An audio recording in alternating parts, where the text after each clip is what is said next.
देखिए, भीम आर्मी मैंने इसलिए छोड़ा क्योंकि हम लोग संगठन में जुड़े थे। शेखर आजाद ने जो पार्टी का निर्माण कर दिया, इसी कारण हम लोगों ने भीम आर्मी छोड़ा। सामने देखिए। और बात रहा कांग्रेस में मैंने इसलिए आया कि हमने देखा कि भारत की पहली पार्टी है और यह मजदूरों के हित में काम करेगी, दलितों के हित में कार्य करेगी। इसीलिए हम कांग्रेस ज्वाइन किए और 3 साल हमने कांग्रेस को समय दिया। 3 साल में हमने बहुत सारी आवाज उठाई, लेकिन कहीं भी कांग्रेस का कोई भी नेता, कोई भी सांसद, कोई भी विधायक कहीं ने सपोर्ट नहीं किया। पिछले महीने ही मैंने दलितों के मामले में आवाज उठाई, मैं जेल भी गया, मगर कोई भी पदाधिकारी बोलने को तैयार नहीं। मैं ये समझ चुका था कि कांग्रेस केवल दलितों का इस्तेमाल कर रही है।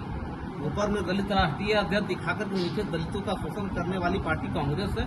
इसलिए हमने कांग्रेस को छोड़ा और भाजपा को ज्वाइन किया, क्योंकि मैं देख रहा हूं कि भाजपा में जो नरेंद्र मोदी जी है, इनकी विचारधारा से देश ऊपर जा रहा है और यहाँ के नागरिकों को भी अच्छा वातावरण मिल रहा है, माहौल मिल रहा है। इसलिए हमने भाजपा को ज्वाइन किया है और मैं पूरा विश्वास दिलाना चाहता हूँ झारखंड की जनता को कि भाजपा ही वह पार्टी है जो यहाँ के दलितों को, मजदूरों को, गरीबों को इंसाफ दिला सकती है। इसलिए मैंने भाजपा को ज्वाइन किया है।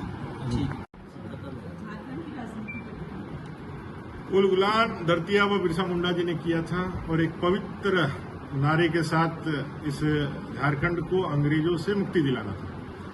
आज देश की जनता, झारखंड की जनता भी उलगुलान कर रही है भ्रष्टाचारियों के विरुद्ध में।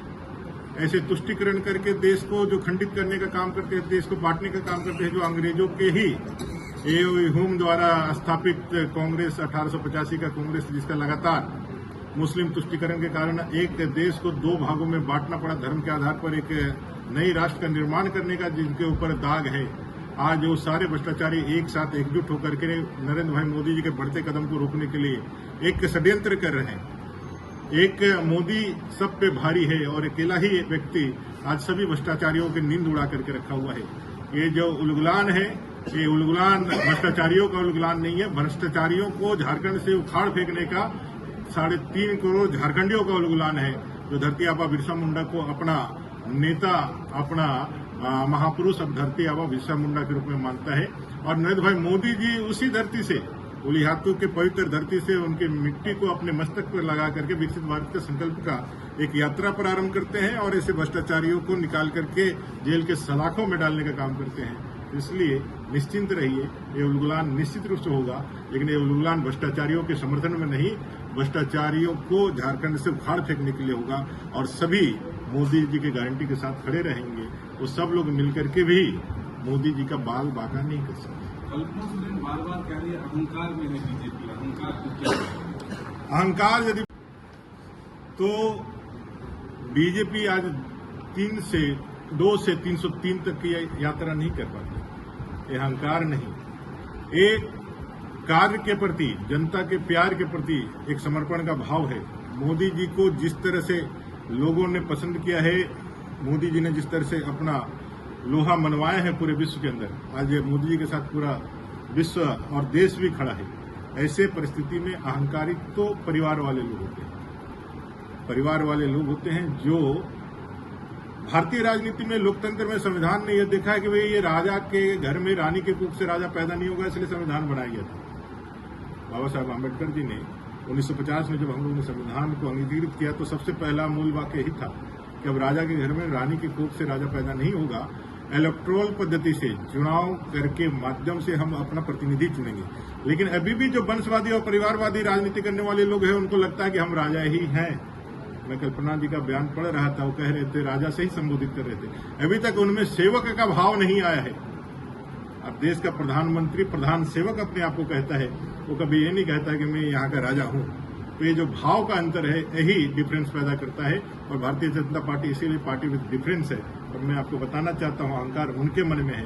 उनको लगता है कि झारखंड और झारखंडी हमारी जागीर है, हम इसका कितना भी नुकसान पहुंचा ले, हम इसको कितना भी हम इसको आहत कर ले, लेकिन एक धक्का मार के मेरे साथ रहेगा। तो झारखंडी स्वाभिमान प्रेम से आपके साथ रह सकता है, लेकिन जिस दिन वो समझ जाएगा कि आप उसको ठगने वाले लोग हैं, तो ऐसे लोगों को ठिकाने लगाने में भी इस झारखंडी जनता को समय नहीं लगेगा और 14 सीटें जीत करके 2024 में यह स्थापित भी यहाँ हो जाएगा।